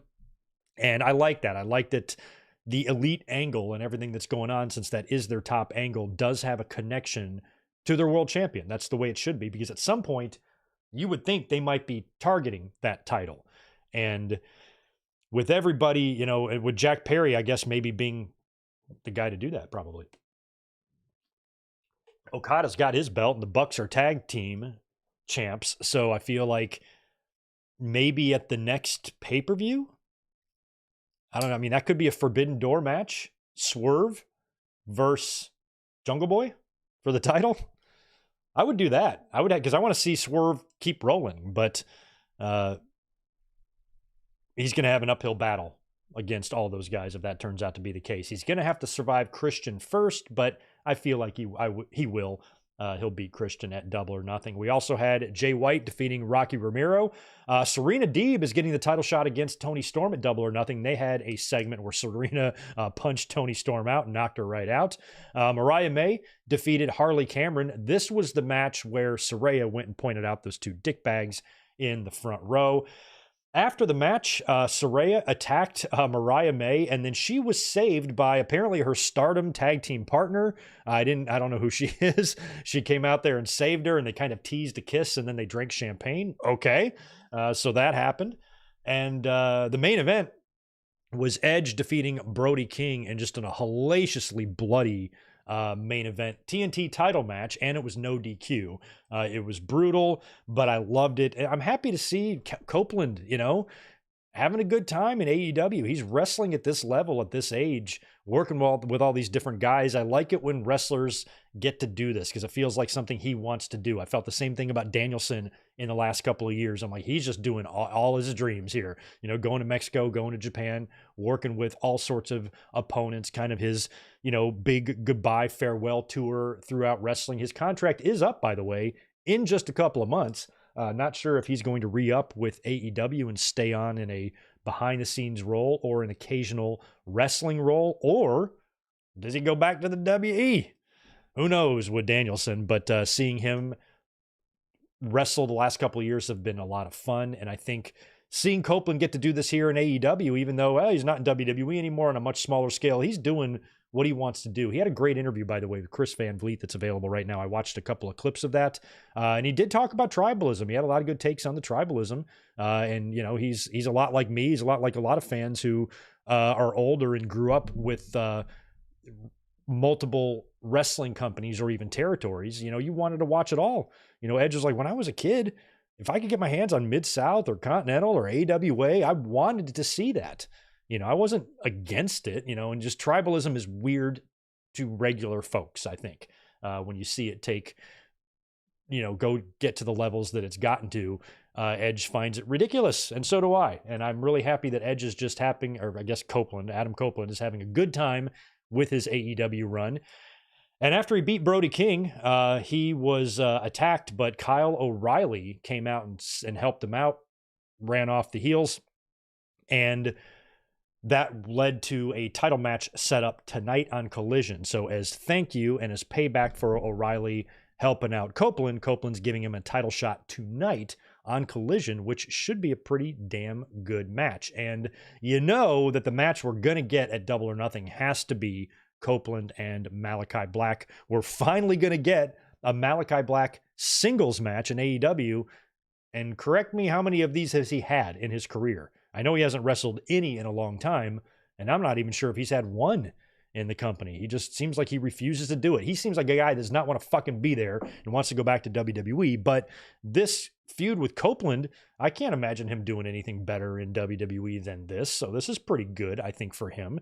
And if we do get that match, like I feel like we're going to get with Malachi and Edge at Double or Nothing for the title, Malachi's got to win that, man. I hope he does. I think Malachi would be a fun TNT champion, so we will see.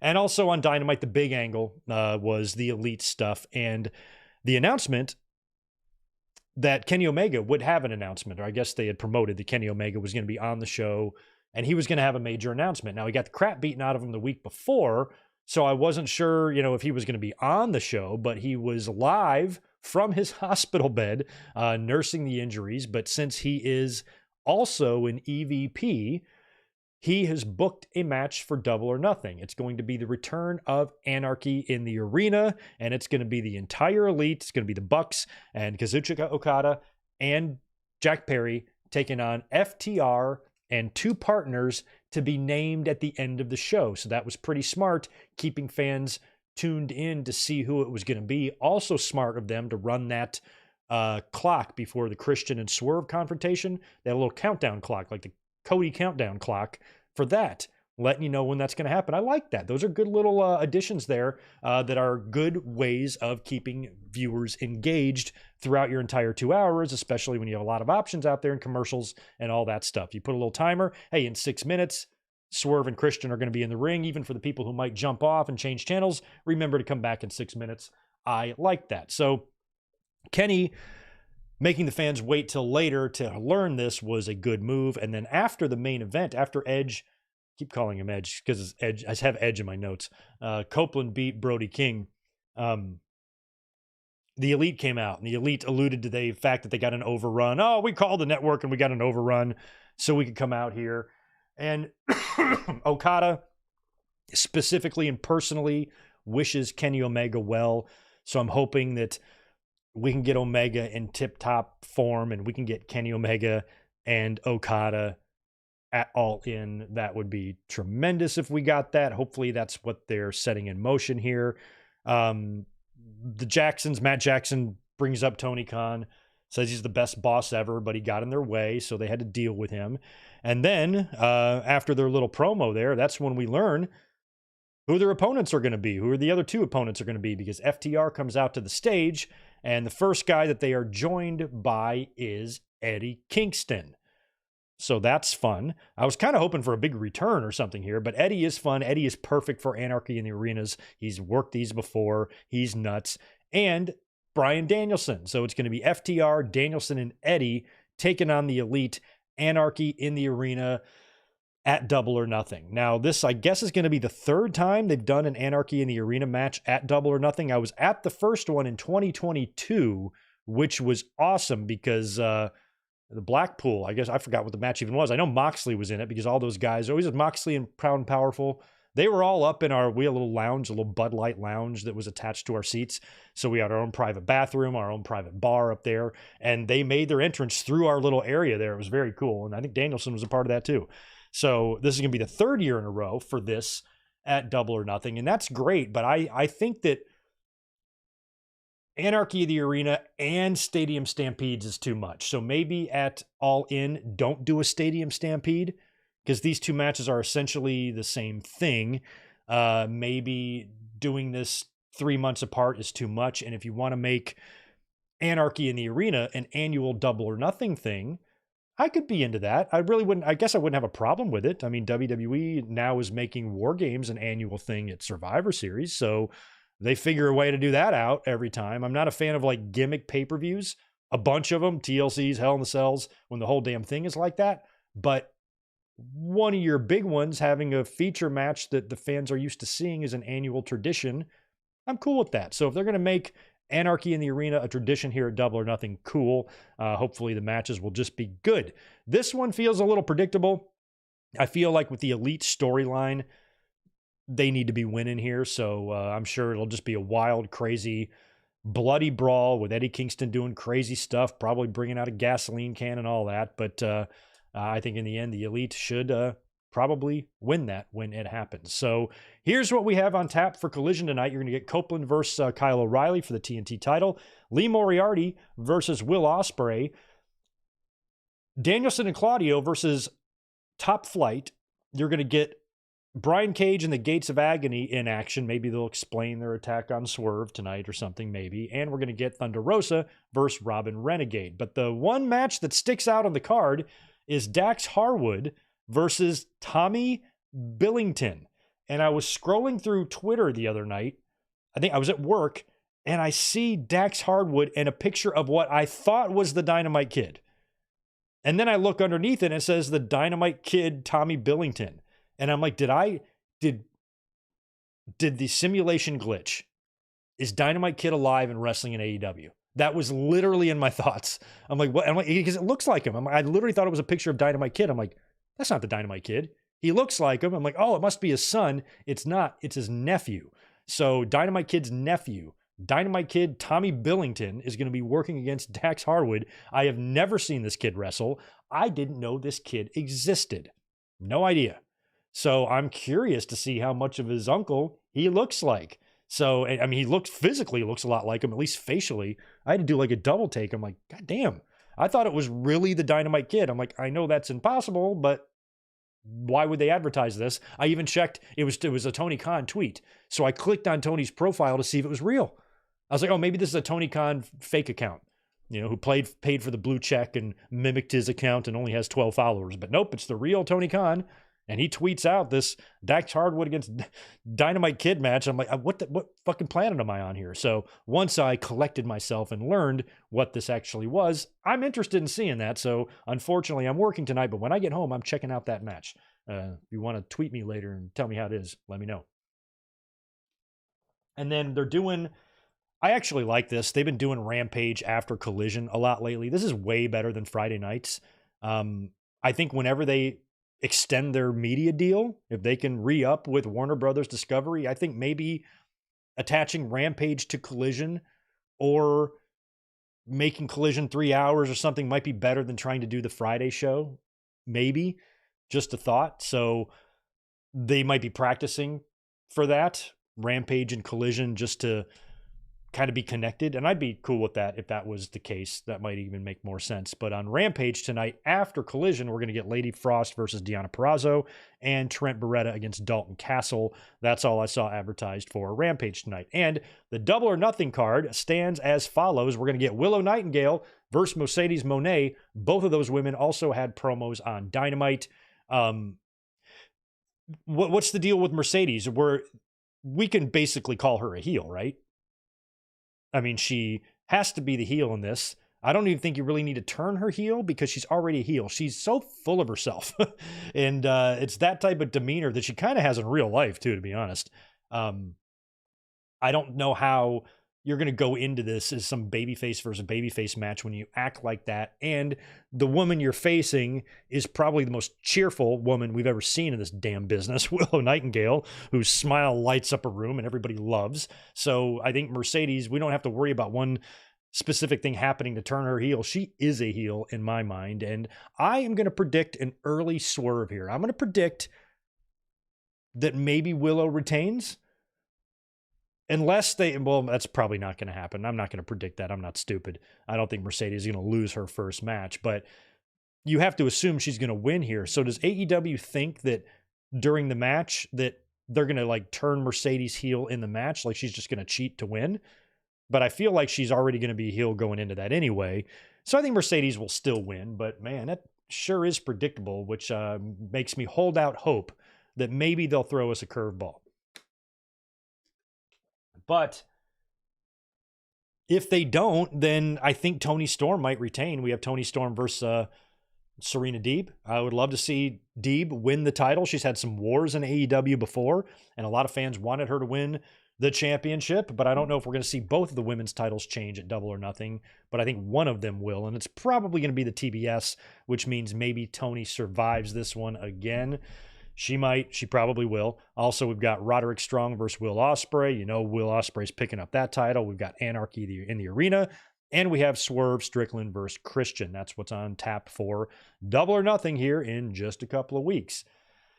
Let's talk about last night's SmackDown. We want to congratulate, by the way, new ring announcer Alicia Taylor, who has been moved up from SmackDown. And I guess Mike Rome got bumped back down to NXT, so it sucks for him, I guess. But now we've got Samantha Irvin on Monday night, or I'm sorry, on Monday Night Raw. Yeah, she's on Monday Night Raw, and then Alicia Taylor is on SmackDown. So these two women are both terrific, and I'm happy for them. It's going to be fun to have them both as the lead ring announcers on both shows, at least probably until the next draft, at least. SmackDown opened up last night with a very interesting promo between Cody Rhodes and Logan Paul. So you get the two of them in the ring, and it doesn't take long for them to reveal that at Queen and King of the Ring, it's going to be Cody Rhodes versus Logan Paul, champion versus champion. They had a little exchange of words there. Cody respected Logan Paul, but also called him disrespectful and a dick. And, you know, basically just said, "You're not going to beat me." And it made me wonder, like, is this match kind of too soon? Are we doing this one a little bit too quick? Because this is definitely a match that's been on my radar for the future, but I wasn't expecting them to hit us with that last night. So the fact that we're getting Cody and Logan Paul, to me, looks more like they just need to give Saudi Arabia a really high-profile match, and this will be one. Now, like I said earlier, I don't want to see any sort of title changes here. I don't want to see either guy win the other guy's title. I do not need or want Cody Rhodes winning the U.S. title. Unless Logan, they want to get the belt off of Logan Paul, but they don't want really him to lose to anyone. So maybe they're going to have Cody's the only guy. No, that doesn't make any sense either. I'm not sure what the fuck they're doing here. I feel like it feels a lot like AEW. Here, let's just take this awesome wrestler and this awesome wrestler and just put them together just because we want to see the match. That kind of is what it feels like here. There's no story. What's the story? There isn't one. Logan Paul and Cody, I think, is going to be a great match. I think it's going to be a fun match. Logan and Roman was in Saudi Arabia. I have no doubt that this one will be super crazy fun. No doubt. But I just don't know. I just think they're doing it because they have this pay-per-view on the card that they need to put something sexy on the marquee, and this match definitely is. So we'll see. As of right now, they are not advertising it as a title match, but they are advertising it as champion versus champion. Not title for title, just champion versus champion, unless something has changed in the last 12 hours, and they're advertising this a different way. It just looks like it's one-on-one. So like I said earlier, if you want to get out of this match without beating Logan Paul, you could have the Uncle Howdy debut here. You know, he could crash this match because Cody's going to have to be working with somebody going into the summer. But if he was going to start working with Uncle Howdy or something, that feels like that's going to be like a lengthy program. And I think WWE's got Cody and Orton on the radar for SummerSlam maybe. So if they do that match there, you know, Cody's got to just have some time filler, I guess. So maybe you do the first match champion versus champion, and then you book a rematch at Money in the Bank or whatever with an actual title on the line. Maybe that's something you do.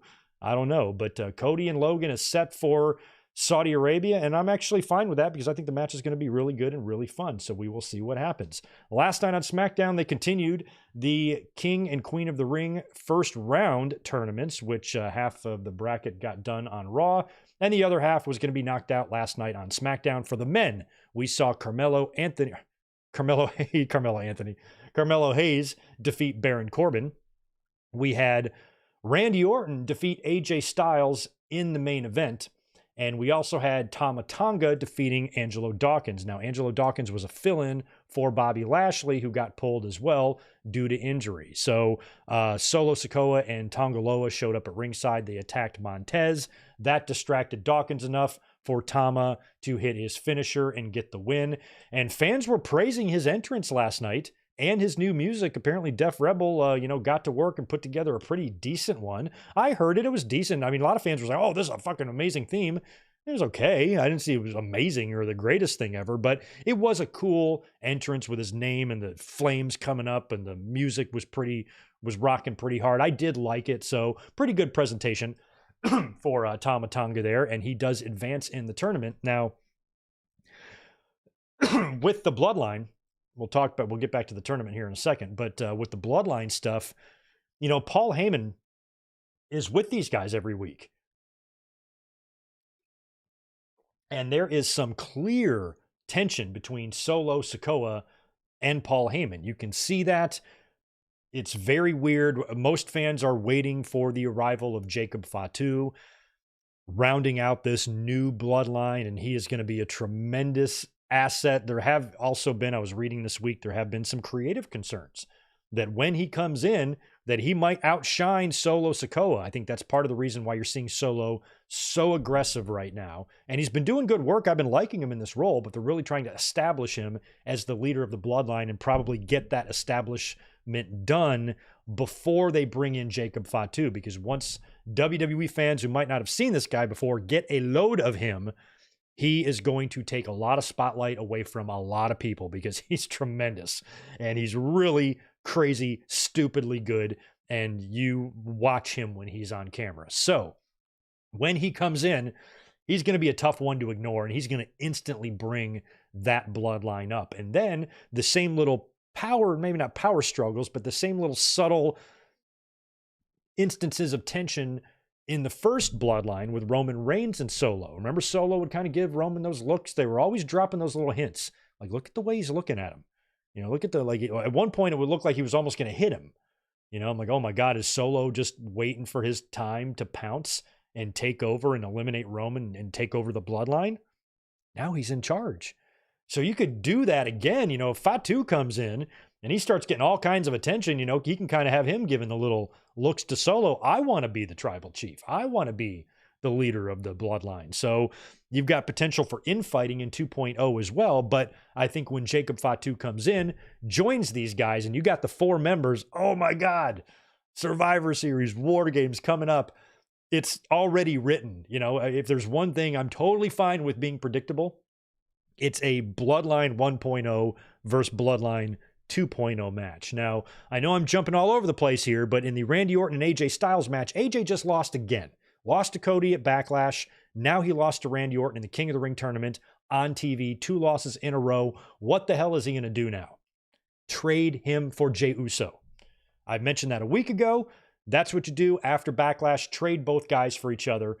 Nick Aldis and Pierce make an agreement. Send Jey Uso to SmackDown. Send AJ Styles to Raw. Now Jay's over there with the bloodline. You get Jimmy back in, and then at some point Roman Reigns comes in. And my God, how great would it be if Sami Zayn can join in? I can even see the segment, like where they're setting up the War Games match. And it's, it's Tama and it's Tonga. It's Tama Tonga and Tonga Loa. I'm so confused. And it's Solo Sikoa, and it's Jacob Fatu on one side. And you got Roman and the Usos on the other, big in-ring segment. They propose War Games. And then they're like, well, you guys only got 3. We're going to kill you. And then Sammy's music hits and he comes, oh my God, it would be a beautiful moment. Beautiful moment if that happens. Also, something I noticed last night backstage, Solo and Paul Heyman have a little conversation. And and it was how the conversation was worded that made me think, oh, okay. Because whenever these 2 factions of the bloodline collide, Heyman is going to be with Roman, right? There's no way he's going to be with these dudes. So Solo, because he looks terrified of them. Plus they're intimidating him, Solo especially. So Solo's backstage with Heyman, and Solo phrases his question like he says to Heyman, you haven't talked to Roman Reigns, right? And Heyman goes, no, I have not. And Solo goes, well, I have. And he put me in charge of the bloodline. And I'm like, okay, that's a hint. Solo is checking with Heyman first. You haven't talked to Roman, right? No, I haven't. Okay, well, I did. And he says, I'm in charge. Heyman is not fucking stupid. Heyman is making himself look like a scared, cowering, whimpering, weak little bitch in front of these guys. I think he's doing it on purpose. I think he's in full communication with Roman Reigns, and he's talking to him regularly, and he's just telling Solo that he's not. That way Solo can just continue to lie. And they're going to let him lie, continue to act like Roman has given him the orders to be the tribal chief. And Heyman knows this. And so whenever he's asked if he's been talking to Roman Reigns, he just says no. And then Solo can make up all of his bullshit. And then this can all be done as a way to, surprise the bloodline when Roman Reigns does come back. You think I wouldn't talk to the wise man? Did you not hear what I said about this man in his Hall of Fame speech or in his Hall of Fame induction? I inducted him. Damn near came to tears talking about what this man meant to me. You think I would just abandon him over one loss? How fucking stupid do you think I am? How fucking stupid do you think the wise man is? We've been on you the whole time. And then somehow during that time, you get the Usos back together on the same page, and then you incorporate Sami Zayn, a little sprinkle of cinnamon in all that mocha. Oh my God, it's fucking brilliant. It's going to be brilliant. I'm ready for it. So I kind of think that Heyman, the more scared and cowering he looks, the more I think he's working the bloodline. And I think Paul Heyman is a mastermind, and you would think that someone of Paul Heyman's experience should theoretically be smarter than all those guys. And he should be able to manipulate them because he's been manipulating people his whole fucking life. So I think that Paul Heyman is putting on an act. And I think he is in full communication with the tribal chief, Roman Reigns. That's my theory. Now, like I said, I would boot AJ to Raw, bring Jay over to SmackDown to start getting that issue together. They can take you into WrestleMania and whatnot. Now, for the women, first round of the tournament for the women, we had Nia Jax defeating Naomi. We had Bianca Belair defeating Candice LeRae. And we had Jade Cargill beating Piper Niven. And she got her up in her finisher. Hit her with the Jaded for the win. Couldn't believe it. Fucking awesome.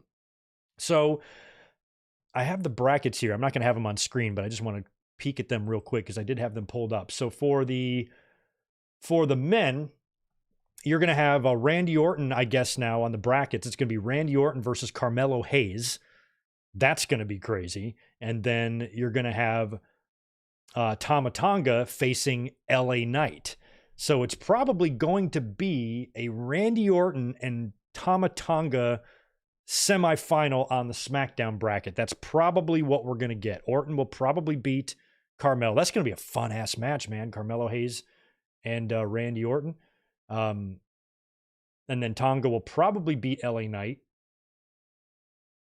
and then face Randy Orton in the semis, I guess. I don't know who's going to win this damn thing, to be honest with you guys. And then for the women, we got an interesting match there, too. Where'd the women's bracket go? So last night we had Nia Jax beating Naomi, but also Jade Cargill beating Piper Niven, which means Nia Jax faces Jade Cargill next. So it's going to be Jade versus Nia, and it's going to be Bianca Belair, I'm guessing, against Tiffany Stratton. Much like the LA Knight match, I think that match is taking place at a live event or something. I'm sure Tiffany and LA will win.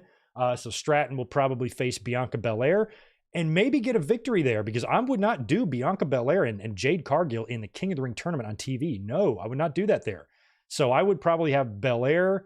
I would have Stratton find a way to beat Belair or cheat or something like that so she can advance. And then maybe it's a Jade Cargill and Tiffany Stratton semifinal there to go up against who I think is probably going to be Io Sky. It might be a Jade Cargill versus Io Sky final, I think we might be looking at there. So the tournaments are looking interesting. And then on the men's side, I think it's, well, shit. I mean, it might not be. Tama Tonga is going to have to lose if Gunther is going to win. I can't see Gunther and Tonga being your final. So I feel like it might. Oh, I think that's going to be that's the King of the Ring final I would do. I would do Gunther versus Randy Orton. Have we gotten Gunther versus Randy Orton yet? You guys got to tell me. I'm actually not sure. That's your final. That's your final. It's Randy Orton and Gunther, isn't it? It's got to be. I think they'll figure out a way to beat Tonga. Somebody, Kevin Owens or somebody will come and interfere and fuck him over or something. Because otherwise it's going to have to be a baby. Otherwise, if Tama Tonga is going to win the King of the Ring, you know, he'll have a lot of help from the bloodline, but I feel like he would need to beat a babyface, not beat Gunther. You know what I mean? unless you turn Gunther face in the process. I don't know, but I feel like Gunther and Randy Orton could be our final there.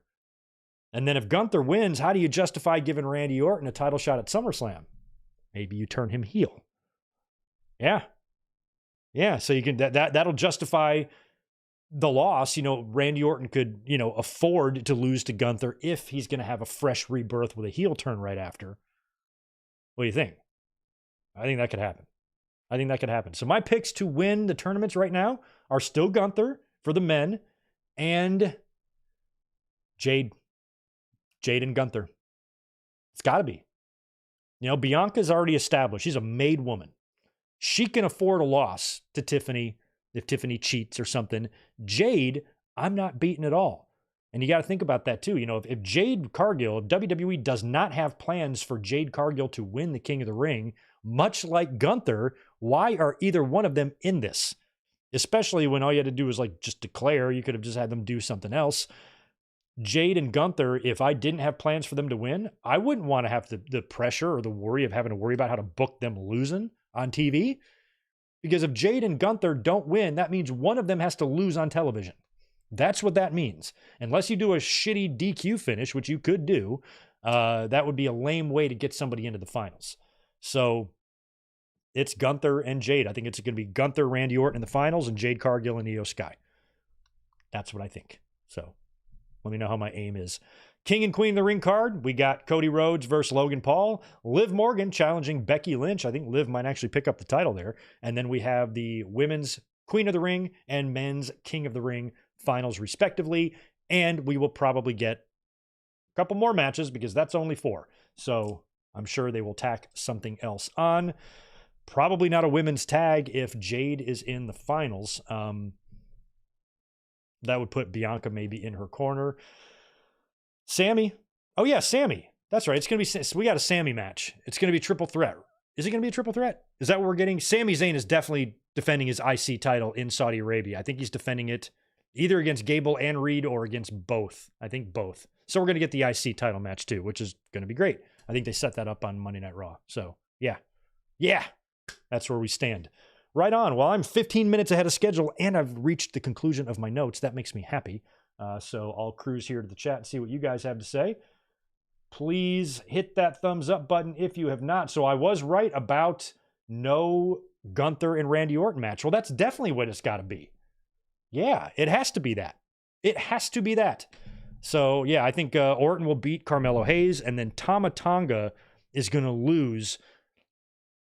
Something's going to happen. Somebody's interfere or whatever, cost him the match against probably Randy Orton. Yeah, so it'll probably be a Randy Orton and Tama Tonga semifinal. Tama will get past LA Knight. He'll face Orton in the SmackDown semis. Winner goes to the finals. Orton will have some help. Maybe even a Jey Uso or a Jimmy Uso coming out there trying to even up the odds a little bit and allow Randy Orton to RKO and pin Tama Tonga. At some point, Tama Tonga is going to have to take a loss. I know he just got there, but if you're putting in this tournament, he's going to have to be pinned at some point. Good first pin to do would be eating an RKO from a 37-time world champion. There's worse guys to lose to. So yeah, that's what I predict.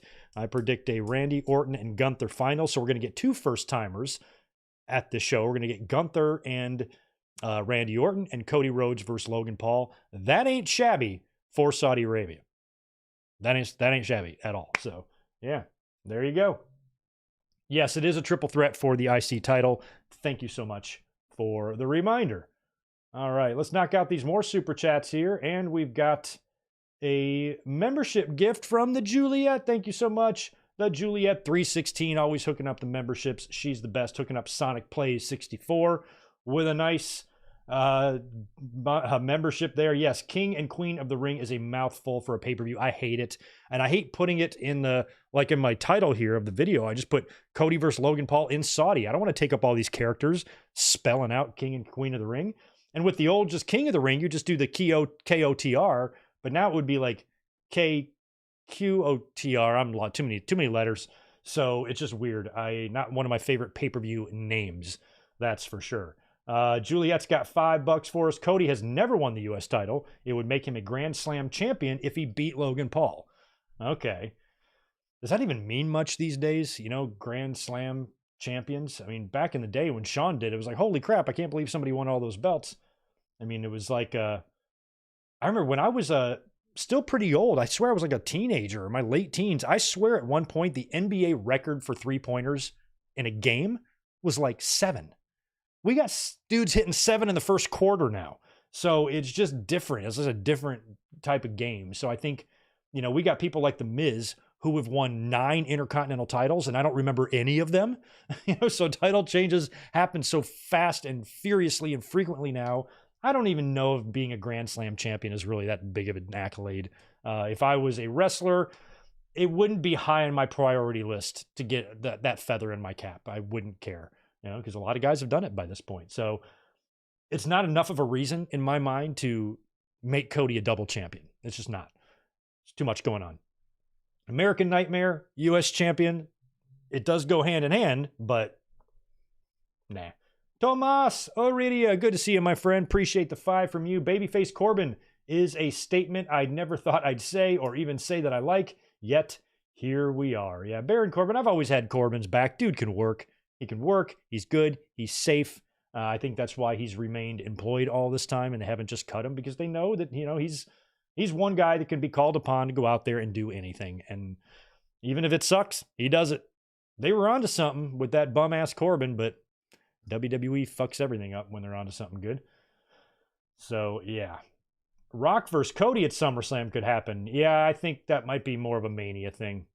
FRGN, happy to see you, man. Good morning. Nice that you made it here right at the end. I'm about to sign off, man. But so good to see you as always. Oh, yeah, Gunther working Orton's back. That would be tremendous. I mean, what a stepping stone, too. Gunther not only winning the King of the Ring, but beating Randy Orton to do it. That should springboard him into title contention, you would think. So we'll see how all that goes. Right on, guys. Well, I got to bail out of here. I've got wow. I will in a minute. Listen to this from Isaac. As of May 11th, 2024, which by my calendar is today, there have been 30 Grand Slam winners. That's a lot. 30 Grand Slam winners. That's too many. Back in 1997, there was 1. We got to 30. That's like 1 a year. More than 1 a year. We average 1.5 per year. So too much. It's not an accolade or a feather in my cap that I would really pine for if I was a professional wrestler. But we'll see what happens. Y'all, thank you for being here again on this lovely Saturday afternoon. I really appreciate it. Don't forget to join us tomorrow night for the watch along. We will be going live 1 hour later for Good Friends, Better Enemies. Just a 2-hour show because I have a very busy day at work. And I'm not sure if I'm going to be home in time to start the watch along at normal time. That's why I've postponed it an hour just to ensure that I have enough time to get home and get set up for that. So that'll be fun tomorrow night. We'll be back here on Monday for the Raw review as well. Thank you so much again for being here. Hit that like button on the way out the door. Make sure you subscribe, and I'll be catching y'all